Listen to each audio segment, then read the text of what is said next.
sua igreja, amém? Amém. O Senhor assenta em nome de Jesus. Glórias a Deus. Sou eu de novo, hein, irmãos? Tem paciência comigo. Mas eu vou pegar uma palavra bem simples para vocês hoje, bem simples. E vou ser rápido. Até no máximo 9h30 já terminei. Bom, em paz. Glória a Deus. Josué, capítulo de número 4. Livro de Josué, capítulo de número 4. Lá no começo da Bíblia, aí, os 5 primeiros livros da Bíblia, Pentateuco, logo na sequência, o 6º livro de Josué. Capítulo de número 4, nós vamos ler do verso 1 até o verso de número 10. Livro de Josué, capítulo de número 4, que tem por epígrafe as 12 pedras tiradas do meio do Jordão. A partir do verso 1 até o verso de número 10, quem encontrou, dá uma glória a Deus aí. Amém. Diz assim o texto: E sucedeu, pois, que, acabando todo o povo de passar o Jordão, falou o Senhor a Josué, dizendo: Tomai do povo 12 homens, de cada tribo um homem, e mandai-lhes, dizendo: Tomai daqui do meio do Jordão, do lugar do assento dos pés dos sacerdotes, 12 pedras, e levai-as convosco à outra banda, e depositai-as no alojamento em que haveis de passar esta noite. E chamou, pois, Josué os 12 homens que escolhera dos filhos de Israel, de cada tribo um homem, e disse-lhes: Passai diante da arca do Senhor vosso Deus, ao meio do Jordão, e levante cada um uma pedra sobre o seu ombro, segundo o número das tribos dos filhos de Israel, para que isto seja por sinal entre vós. E quando vossos filhos no futuro perguntarem, dizendo: Que vos significam estas pedras? Então lhes direi que as águas do Jordão se separaram diante da arca do concerto do Senhor. Passando ela pelo Jordão, separaram-se as águas do Jordão. Assim que estas pedras serão para sempre por memorial aos filhos de Israel. Fizeram, pois, os filhos de Israel como Josué tinha ordenado, e levantaram 12 pedras do meio do Jordão, como o Senhor dissera a Josué, segundo o número das tribos dos filhos de Israel. E levaram-nas consigo ao alojamento e as depositaram ali. E levantou Josué também 12 pedras no meio do Jordão, no lugar do assento dos pés dos sacerdotes que levavam a arca do concerto, e ali estão até o dia de hoje. Pararam, pois, os sacerdotes que levavam a arca no meio do Jordão em pé, até que se cumpriu tudo quanto o Senhor a Josué mandara dizer ao povo, conforme tudo quanto Moisés tinha ordenado a Josué. E apressou-se o povo e passou. Amém? Glórias a Deus.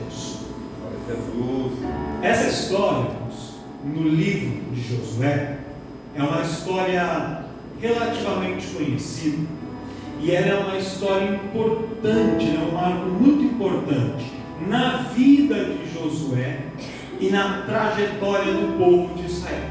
Por quê?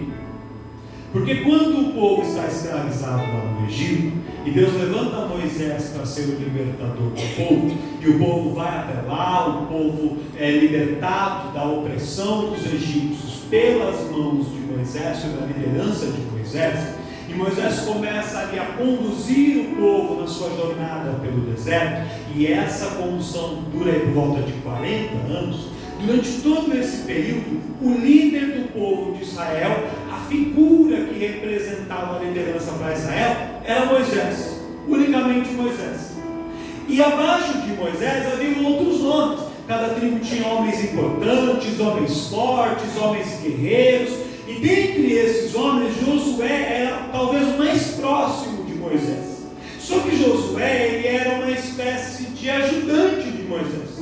Ele era alguém que foi levantado por Deus para auxiliar Moisés. Inclusive na pregação da quinta-feira, quando nós falamos ali do combate entre os israelitas e os amalequitas, Moisés sobe no monte para interceder junto com Arão e Hur, e quem desce lá no campo de batalha com a espada na mão era Josué.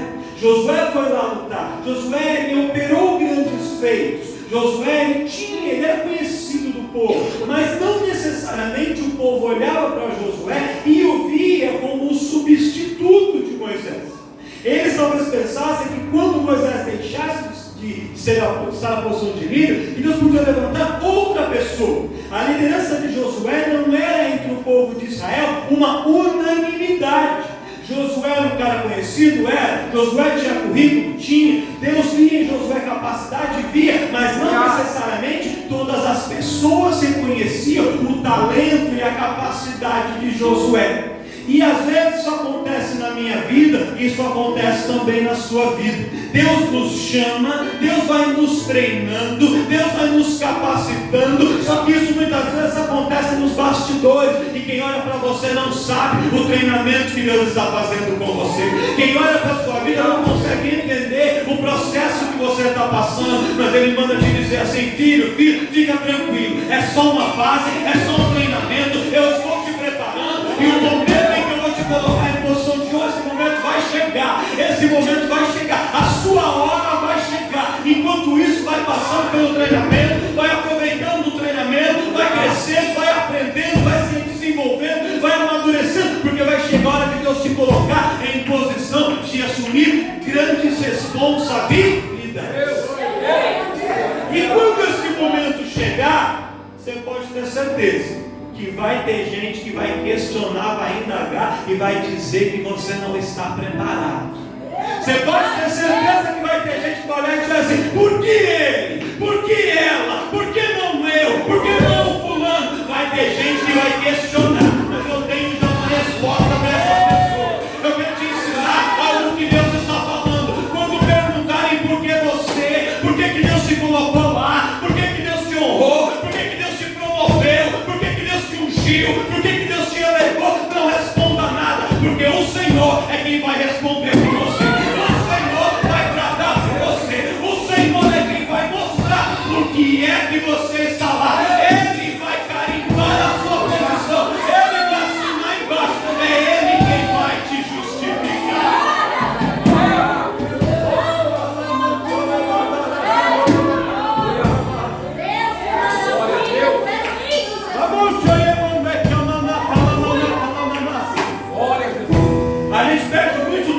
Responder aos outros, mas não é você quem tem que responder. Se quem te colocou foi Deus, quem vai ter que responder é e Ele vai te justificar, Ele vai te confirmar, Ele vai mostrar, Ele vai provar que você está aonde deveria estar. É engraçado que quase ninguém pergunta quando você está por baixo, porque você está por baixo. Mas quando você chega lá em cima, eles perguntam por que você chegou lá em cima. Mas Deus vai te justificar. Você consegue olhar para o irmão, como irmão, e dizer assim: Deus vai te justificar. Deus vai responder por você. Deus vai confirmar sua posição. Deus vai te honrar. Deus vai te honrar. Deus vai te honrar. Ele vai te justificar.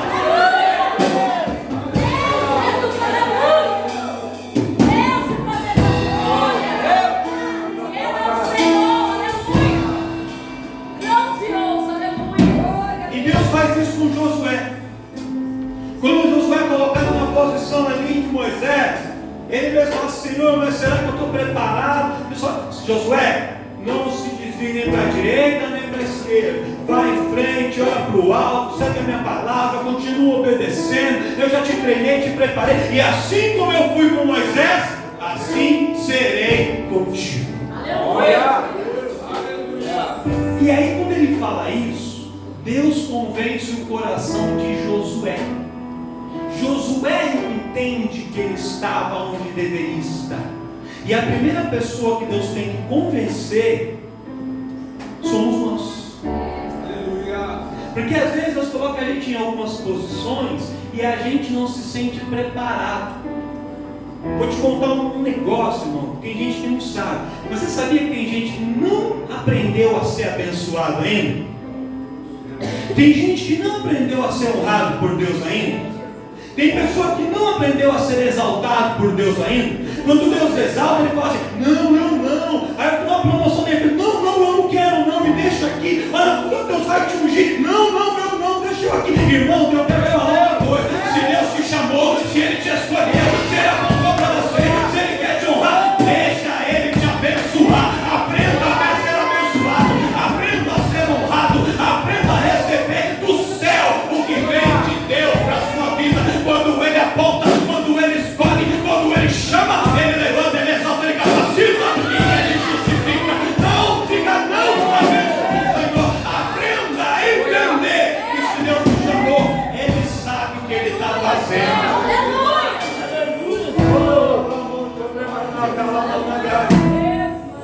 Não, mas eu não mereço. Não, mas eu não, ainda não é a hora. É a hora. Se Deus disse que é a hora, é porque é a hora certa. Josué foi convencido. E aí depois que Josué entende e ele assume a postura de líder, Deus vai confirmar para o povo que Josué era o homem certo para estar ali. Aí o que Deus faz? Vai tremendo. Vocês lembram que quando Moisés vai tirar o povo do Egito, ele lança as pragas, aí o povo sai. E aí ele sai, os egípcios vão atrás deles, perseguindo no meio do deserto. E aí o que acontece? Deus, quando eles pararem em certa parte do caminho, em certo momento do trajeto, fala assim: agora vocês voltam. O povo vai voltar? Volta. Aí eles voltam, uma parte que eles tinham ido, Deus manda eles voltar. Aí eles voltam. Quando eles voltam, eles se colocam em uma posição onde havia uma cadeia de montanhas, onde havia uma encruzilhada e que desembocava no mar. E quando eles estão ali, aí eles falam: Moisés, por que você nos trouxe aqui? Deus não tinha tirado a gente do Egito? Deus não tinha feito a gente sair? Por que você fez a gente voltar aqui, para ficar aqui encurralado e morrer, aqui em Piairote? E aí eles não entendiam o propósito de Deus, mas Deus sempre tem um propósito. Lamassumi decanta. Deus está dizendo para pessoas aqui: você não está entendendo o porquê de algumas coisas, mas Deus sempre tem um propósito para tudo que Ele faz. Ele não faz nada fora do tempo e fora do modo. Ele tem um propósito. Repete comigo assim: Deus sempre tem um propósito.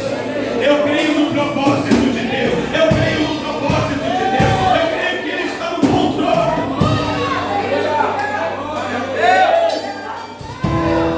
E aí, naquela posição, Moisés fala assim: Senhor, o que eu vou fazer agora?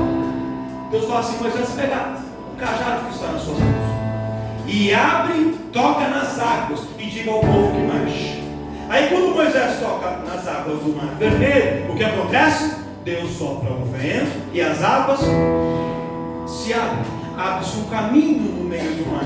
E Moisés atravessa com o povo aquele caminho no meio do mar. E sempre que a gente fala de Moisés, a gente lembra que ele lançou as pragas, a gente lembra que ele intercedeu em cima da rocha, a gente lembra até que ele pegou uma vara e bateu, a gente lembra tudo isso. Mas o que mais destaca Moisés foi quando ele abriu este milagre. É um milagre que diferencia Moisés de todo mundo. Assim como Davi, a gente lembra sempre de quê? Que ele com uma pedrinha derrubou um. Então tem momentos, tem episódios que são marcantes. A gente tem vários momentos importantes, mas tem alguns episódios que marcam mais, que são como realmente referências na nossa história. E a abertura do Mar Vermelho foi um episódio que marcou Moisés. Então, para todo o povo de Israel, quando eles lembravam de Moisés, qual era o episódio que vinha na mente para mostrar que Moisés era o líder, que Moisés era o cara mais especial, que era usado por Deus, que tinha unção? Era Moisés abrindo o mar. Era disso que eles lembravam. E aí o que acontece? Deus fala assim: se Josué vai substituir Moisés, Josué precisa ser aos olhos do povo um líder tão bom quanto foi Moisés. E eu preciso mostrar para o povo que assim como eu fui com Moisés, assim eu serei com Josué. Então se eu, Deus, usei Moisés para abrir o mar, eu vou ter que usar Josué para fazer algo semelhante. Porque se Josué fizesse só um pequeno sinal, o povo ia dizer: ah, Moisés é o líder, Josué é alguém pequenininho. Então Deus tinha que confirmar o nome de Josué. Aí o que ele faz? Ele faz com que Josué conduza o povo até as margens do rio Jordão. E ali o povo fica no Rio Jordão, estabelece acampamento no Rio Jordão durante 3 dias. 3 dias. E ali eles, na margem do Jordão, eles começam, ficam ali parados de frente para o rio. E eles começam a observar o rio.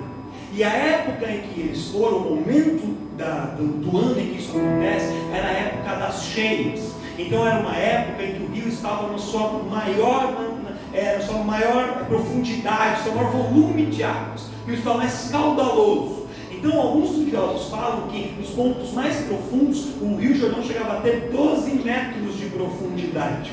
E de uma margem a outra, mais de 25 metros de extensão. Então era praticamente impossível alguém conseguir atravessar, a não ser que tivesse ali um barquinho e fosse alguém muito experiente e um homem muito forte, alguém com um físico muito privilegiado para conseguir de uma forma atravessar. As pessoas normais não conseguiriam. Então Deus coloca eles ali na margem do rio e eles ficam ali 3 dias observando e vendo as águas do rio subindo, as águas do rio muito altas e que era impossível atravessar. E depois deles observarem e verem que era impossível, Deus fala assim: Josué, reúne o povo e fala para eles uma coisa, fala para eles assim, ó, eles podem estar acostumados a coisas pequenas, mas eu ainda sou Deus de coisas grandes, e eu vou mostrar para eles que há uma diferença entre aquele que serve a Deus e aquele que não serve, porque aquele que serve a Deus, ele não vive igual as pessoas normais, ele vive coisas sobrenaturais na presença de Deus, ele vive milagres na presença de Deus. Aquele que anda com Deus, ele vive experiências sobrenaturais. Fala para esse povo que é hoje para eles se consagrarem, é hoje para eles se separarem, é hoje para eles se santificarem. Diz assim, ó: santificai-vos hoje, porque amanhã eu farei maravilhas no meio de vós. Se santifica hoje, se prepara hoje, jejua hoje, se consagra hoje, porque amanhã o Senhor vai liberar maravilhas, o Senhor vai fazer milagres, o Senhor vai fazer coisas especiais. Quem acredita nisso? Quem acredita nisso? Quem acredita?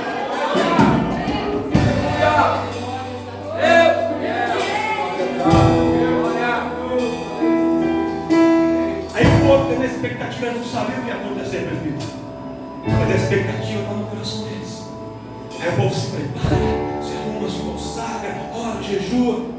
Aí Deus fala assim: agora junta todo mundo, faz uma fila, e os sacerdotes vão na frente, conduzindo a arca do Senhor, que representava a presença de Deus. Glória.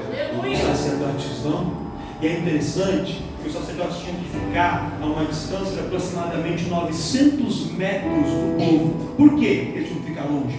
Porque se ficasse todo mundo aglomerado ao redor da arca, quem estava lá atrás, lá no fundo, não ia conseguir ver a arca, porque ia ficar perdido no meio da multidão. Então quando eles ficavam bem distantes, até quem estava lá no fundo, ainda que pequenininho, eles conseguiam ver os sacerdotes carregando a arca. Sabe por quê, irmão? Porque não importa se você está na frente ou no final da fila, Deus vai se revelar para você e você vai ver a glória de Deus. Eu não sei, irmão, às vezes você acha que você é o último da fila, que você é o menorzinho, você não é sacerdote, você não está no altar, você não é pastor, você não é evangelista, você não é músico. Ah, pastor, eu estou aqui no final, mas no fim da fila você também vai ver a glória, vai ver a presença, vai ver a arca, porque o Senhor vai se mostrar para você, o Senhor vai garantir que você veja o agir e o operar dela.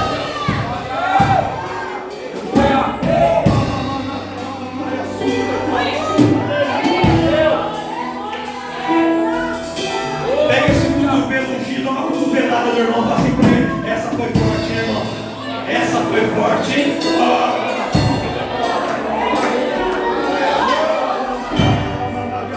Glória a Deus! Eles viram os sacerdotes. Aí o sacerdote faz o quê? Ele chega na beira do rio e os sacerdotes entram no rio. Quando os sacerdotes entraram no rio, as águas do rio ainda estavam correndo, correnteza, volume de águas forte. E os sacerdotes entraram e molharam os seus pés. Vou abrir um parênteses aqui. Tem muita gente, irmão, que quer ser líder, Tem muita gente que está em posição de destaque, quer estar na frente. Quer estar na frente, se prepara para entrar na água quando a correnteza está rolando, viu, filho? Os outros passaram com a terra sequinha, tudo tranquilo. Quem teve que enfrentar a correnteza era quem estava na linha de frente. Tem gente que quer estar na linha de frente, quer estar na posição de destaque, mas não quer entrar no meio da correnteza. Quer ser líder, se prepara para enfrentar a correnteza. Quer ser líder, se prepara para tomar a frente, se prepara para enfrentar a responsabilidade. Você vai ter a experiência que outros não vão viver, mas vai ter uma responsabilidade que outros não vão ter. Então, se você não quiser, fica no meio da multidão. Mas se você quiser ir na frente, se prepara, porque o Senhor vai te levar. Ele vai te colocar no meio da correnteza. E as águas vão parar, as águas vão parar. E o nome do Senhor será.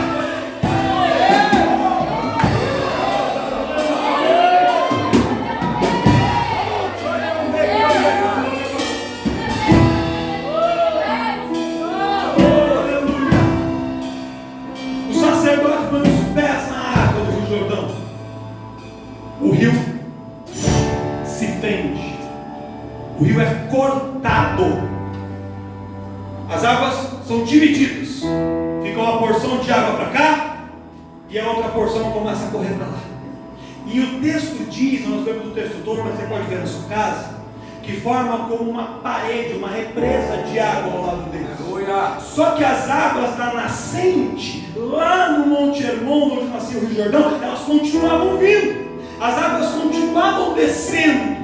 E a parede ali barrava as águas de continuar para deixar o povo passar. E ali aquela parede vai contendo as águas, pastor. E quando as águas não tinham mais como ir para frente, elas começaram a fazer o quê? Elas começaram a ir para o lado. E começaram a voltar. E o texto nos diz que uma cidade a cerca de 10 quilômetros, ela fica completamente inundada. Há uma inundação numa cidade lá atrás. Por quê? Porque as águas estavam paradas aqui. Deus estava operando aqui e pessoas lá de longe estavam sendo impactadas pelo que Deus estava fazendo aqui. Eu vou profetizar uma coisa na tua vida, irmão. Quando Deus começar a agir, quando Deus começar a abrir o mar, quando Deus começar a fazer milagre, vai ter gente de longe que vai ouvir notícia, que vai sentir o impacto do que Deus vai fazer na sua vida. Eles não vão estar entendendo nada, eles não vão saber de nada, mas eles vão sentir o impacto do que Deus vai fazer. Eu quero profetizar para pessoas aqui que tem parente morando longe, que a mãe mora longe, que o irmão mora longe, que mora em outro país, que mora em outro estado. Pessoas de longe serão impactadas pelo que Deus vai fazer na sua vida.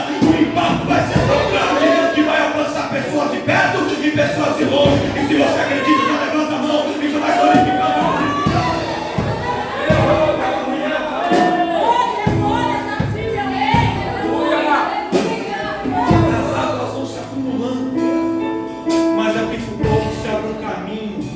De terra seca. Aí os sacerdotes estão levando a arca sobre os ombros, vão carregando até o meio do Jordão. Quando chega no meio, eles param e ficam parados ali para garantir, assegurar que as águas permaneceriam abertas. E aí o povo começa a atravessar. Aí o povo vai passando, todo mundo, quase 2 milhões de pessoas, todo mundo alegre, criança, idosos, pessoas jovens, mulheres, homens, todo mundo passando, e glorificando a Deus. Que milagre maravilhoso, assim como Deus abriu o mar lá atrás com Moisés, agora abriu de novo com Josué. Olha que tremendo, que glorioso. E é interessante, porque este povo aqui, que Josué estava liderando, eles não estavam presentes quando Deus abriu o mar. Porque o povo que fazia parte da abertura do mar tinha morrido todo no deserto. Esses aqui eram os filhos, esses aqui eram os netos, eram os descendentes. Então eram pessoas que tinham ouvido falar de um milagre. Eram pessoas que haviam ouvido um testemunho de um milagre, mas que ainda não tinham vivido um milagre. E eu quero dizer para você aqui, tem gente aqui que já ouviu contar de testemunho, já ouviu contar de milagre, já viu outro irmão testemunhar que comprou apartamento, o outro que abriu porta de emprego, o outro foi curado de câncer, o outro fez isso e aquilo, mas você nada. Eu quero profetizar, vai chegar o tempo de você viver. Está se aproximando o momento do mar se abrir para você, do rio se abrir para você. Vai chegar a hora de você viver o teu milagre. Deus fez na vida da irmã, Deus fez na vida do irmão, Deus fez na vida do outro, mas Ele vai fazer, Ele está fazendo na sua também, e haverá testemunho de milagre do que Ele está fazendo. Quem acredita nisso? Quem acredita nisso?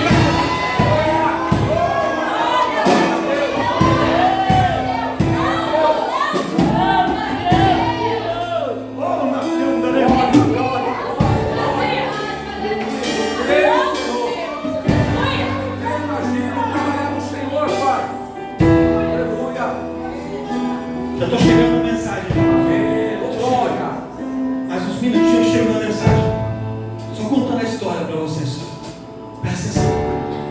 O povo passa. Aí quando o povo atravessa, olha o que acontece.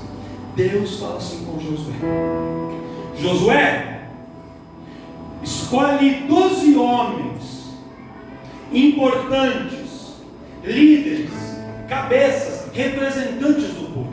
Um homem representando cada uma das tribos de Israel. E manda que esses 12 homens vão até o meio do Jordão. No mesmo lugar onde os sacerdotes estão ali segurando a arca sobre os ombros, deste mesmo lugar, eles vão retirar pedras. Não é qualquer pedrinha não, é pedra grande. Pedras, as maiores pedras que eles conseguirem carregar sobre os seus ombros.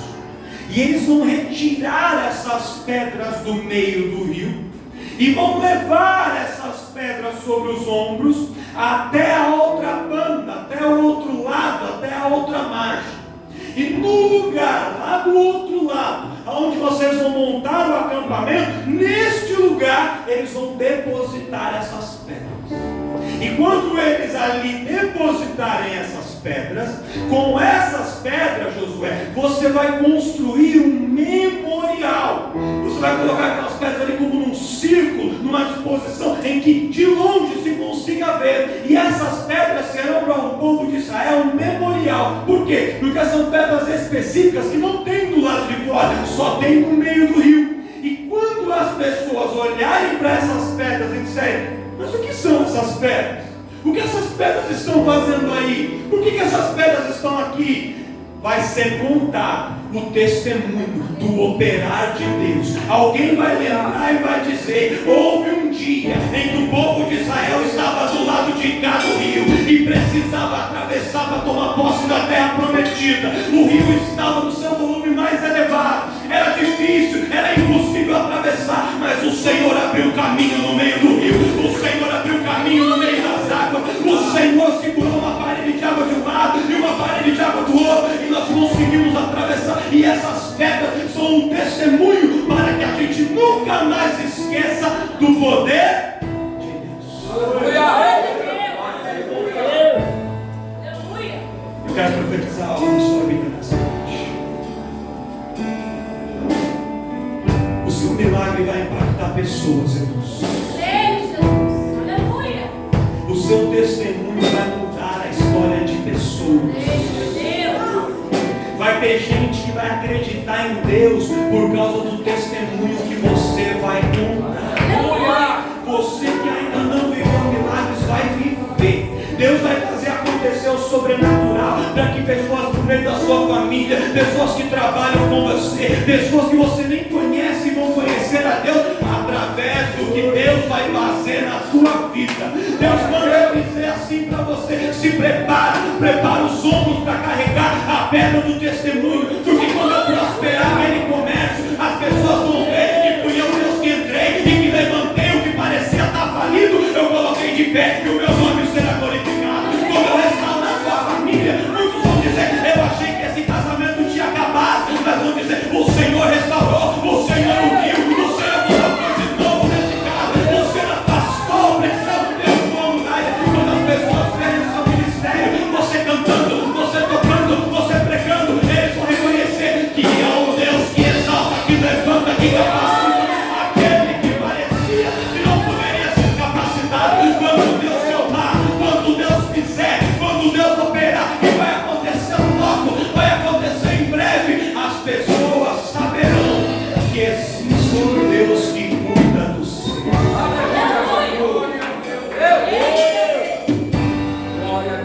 Quem está preparado para construir um memorial aí? Construa o seu memorial diante de Deus. Aleluia. Vou te dar um conselho, te dar uma dica. Já vai ensaiando o testemunho aí. Aleluia. Se tiver alguma dúvida de como fazer, pergunta para uma dica por irmão Vini,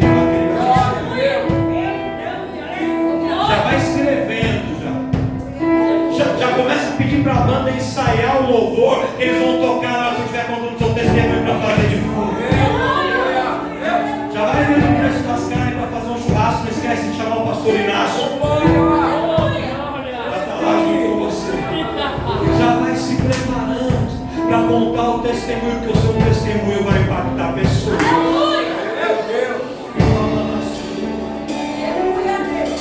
E eu ia parar aqui, eu ia parar aqui. Eu já preguei essa mensagem outras vezes e quando eu pregava eu parava aqui. Mas ainda tem um mistério. Agora o seu irmão parece que você aguenta mais 5 minutos.